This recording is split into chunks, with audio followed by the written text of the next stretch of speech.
Alright, let's talk helicopters. These things are amazing machines. But they're not your family sedan. You can't just toss stuff in and hope for the best. With helicopters, weight and balance are everything. They're the difference between a smooth flight and a really, really bad day. A helicopter needs to be balanced just right. If it's too heavy, it might not even get off the ground, or worse, it gets up, then can't stay up. If the weight's in the wrong place, it becomes a bucking bronco, one that's thousands of feet in the air. Think about it like this. You ever try to balance a broom on your finger? It's tricky, right? Now imagine that broom weighs thousands of pounds, and it has giant spinning blades on top, and you're sitting inside it. That's a helicopter. If that balance is off, things go sideways fast. The forces involved are immense and unforgiving. It's about understanding the machine. So, let's get into the nuts and bolts of it. First up, let's talk about gross weight. Sounds official, doesn't it? It is. Gross weight is the total weight of the helicopter. Everything. The machine itself, empty. Then add the fuel, the oil, add the pilot, that's you maybe. Add any passengers, add their bags, your tools, whatever cargo you're hauling. Every single ounce counts towards that total. No exceptions. Now, where do you find out how much is too much? You look at the Rotorcraft Flight Manual, the RFM. This book is the helicopter's DNA, its rule book. Every helicopter model has one, and inside, it clearly states the maximum gross weight. This isn't a suggestion, it's a hard limit, set by engineers who know a heck of a lot more than us. Ignore it at your peril. What happens if you go over that limit? Bad things. Performance drops like a rock. The helicopter won't climb as it should, it won't hover as well, especially on a hot day or at high altitude. You're putting massive stress on the engine, the rotors, the airframe. Things can bend or break. So how do you make sure you're not playing with fire? It's basic arithmetic, but it's vital.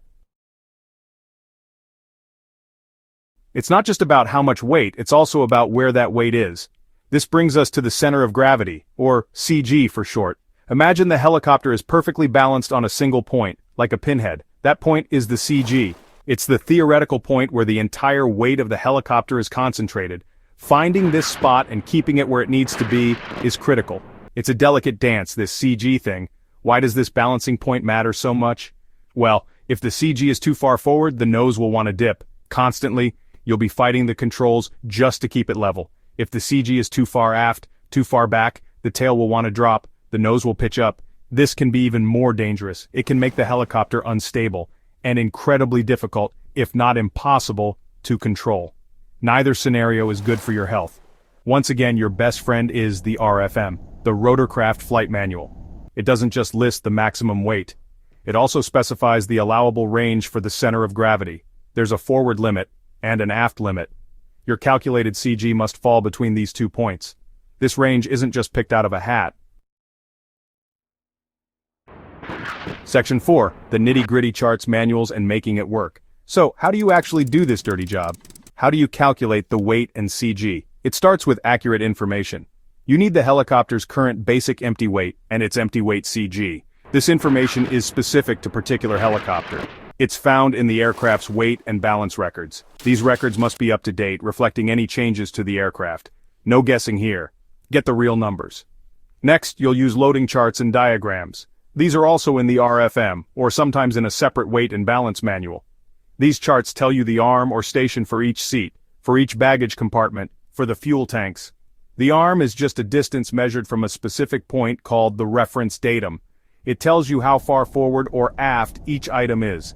This is crucial for calculating the CG. Now for some simple math. For every item you add to the helicopter, pilot, passengers, fuel, cargo, you need 2 things, its weight and its arm, its location. You then multiply the weight of each item by its arm. Weight times arm equals moment. Section 5, garbage in, garbage out. The gospel of accurate data. I've said it before, but it bears repeating. Your weight and balance calculations are only as good as the numbers you plug into them. If you use sloppy data, you'll get sloppy results. And sloppy results can get you killed, or someone else. It's the old computer programmer saying garbage in, garbage out. It applies perfectly here. There's no room for close enough in this game. When it comes to weights, be precise. Don't just ask passengers how much they weigh. People tend to, underestimate. If you have a scale, use it. For passengers and their baggage. Some operators use standard average weights for passengers. These are approved, but actual weights are always better if you can get them. Be honest and thorough with cargo. Weigh every box, every tool, every piece of equipment. Don't eyeball it. Don't guess. Accuracy is your best friend. Fuel is another big one. You need to know how much fuel you have on board, and you need to know its weight. Different types of aviation fuel have different densities. Section 6. Talking the talk common lingo you ought to know. If you're going to do this job, you need to speak the language. So here are a few key terms. First, basic empty weight, BW. This is the starting point for your calculations. It's the weight of the standard helicopter, including all its fixed equipment and unusable fuel and other operating fluids like engine oil and hydraulic fluid. But it does include the crew, passengers, baggage, or usable fuel. It's the bare bones, ready to be loaded weight. Next up, reference datum. This sounds complicated, but it's just a starting line. It's an imaginary vertical plane chosen by the helicopter manufacturer. All horizontal distances, or arms, are measured from this datum. Think of it as mile marker 0 on a highway. Everything is located either in front of it, sometimes a negative arm, or, more commonly, behind it, a positive arm.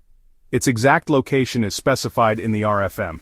You need to know where it is to measure your arms correctly. Then there's arm, or station. We've mentioned this a few times. Section 7. Wrapping it up, the short and not so sweet of it. So, there you have it. Helicopter weight and balance. It's not the most glamorous part of flying, but I'll tell you what, it's one of the most important.